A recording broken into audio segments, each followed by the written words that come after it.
एक और प्रदेश के मुखिया शिवराज सिंह चौहान बाढ़ प्रभावित क्षेत्रों का हवाई सर्वेक्षण कर रहे हैं, वहीं उनके ही प्रशासनिक अधिकारी उनकी योजनाओं को पलीता लगाने में लगे हैं। रायसेन जिले के उदयपुरा के देवरी तहसील के अंतर्गत आने वाले बाढ़ प्रभावित क्षेत्र लगातार बाढ़ से प्रभावित रहे, जिससे किसानों की सैकड़ों एकड़ की फसलें बर्बाद हो गई। वहीं अति वर्षा के कारण कई लोगों के मकान धराशायी हो गए। उदयपुरा के ग्राम नयाखेड़ा के कई किसान बाढ़ से प्रभावित है। वहीं कई परिवार जिनके भारी बारिश से मकान क्षतिग्रस्त हो गए, वहां के रहवासी बेघर हो गए। इतना सब होने के बावजूद कोई भी प्रशासनिक अधिकारी कर्मचारी बाढ़ प्रभावितों की सुध लेने नहीं आया, जिससे ग्रामीणों में रोष व्याप्त है। बाढ़ के पानी से आप खुद देख सकते हैं, यह पेड़ पौधे तक नष्ट हो गए, तो फसल देखकर आप अंदाजा लगा सकते हैं कि फसल को कितना नुकसान हुआ है।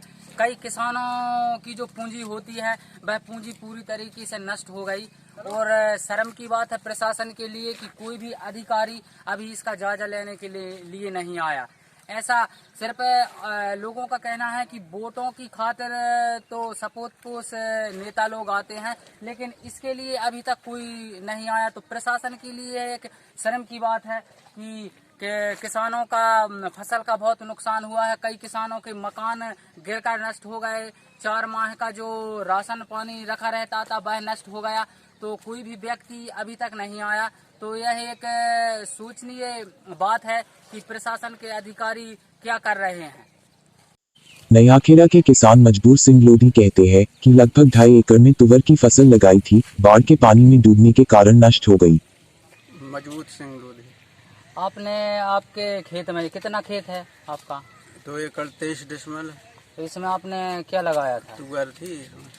तो तुअर बाढ़ के प्रभाव से क्या प्रभाव पड़ा उस पर?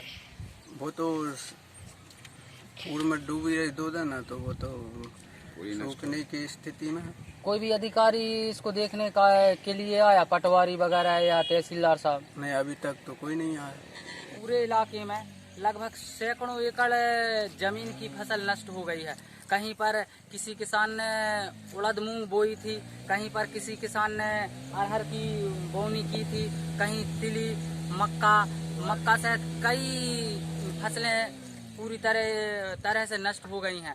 आप देख सकते हैं इस पूरे इलाके को इस वीडियो के माध्यम से कि यहाँ पर जो तुअर वगैरह लगी थी सब पानी में थमा रहने के कारण पूरी तरीके से नष्ट हो गई है। एक अन्य किसान हीरा लाल लोधी ने बताया कि हमने भी तुवर की बोवनी की थी, जो बाढ़ के कारण नष्ट हो गई है। बाढ़ के प्रभाव के कारण कई किसानों की तुवर, सोयाबीन, तिल, उड़द, मूंग, धान जलमग्न होकर नष्ट हो गई।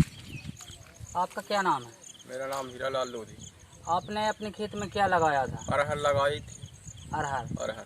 तो क्या हुआ उसका नष्ट हो गया। जो प्रभावित है वो जो क्या बोलते हैं बोरा के बांधे हमसे, मतलब जो बाढ़ आई थी उसमें डूबकर नष्ट हो गई फसल। तो अभी तक यहाँ पर कोई अधिकारी आया? अभी तक कोई नहीं आया।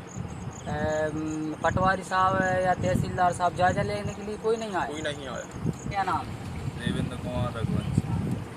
लगभग 3 दिनों से यहाँ पर 72 घंटे से बाढ़ का पानी रुका रहा। इसमें कई किसानों की फसल बर्बाद हुई है। तो प्रशासन का कोई भी अधिकारी इसका जायजा लेने नहीं आया। क्या कहेंगे प्रशासन के लिए? प्रशासन को सोचना था, एक बार तो आना था उनको देखने के लिए, मगर एक कोई भी नहीं आया इधर। अभी तक कोई नहीं आया। खेड़ा में एक भी व्यक्ति प्रशासन का नहीं आया। बाढ़ प्रभावित क्षेत्र के लोग अब शासन प्रशासन की ओर आशा भरी नजरों से आश लगाए बैठे हैं कि प्रशासन द्वारा कोई मदद मिल जाए, लेकिन प्रशासन के किसी भी अधिकारी का इस ओर कोई ध्यान नहीं है। अब देखना होगा कि प्रशासन कब गहरी नींद से जागता है और इन बाढ़ प्रभावितों की सुध लेता है। न्यूज़ एक्सप्रेस 18 के लिए रायसेन के उदयपुरा से डालचंद लोधी की रिपोर्ट।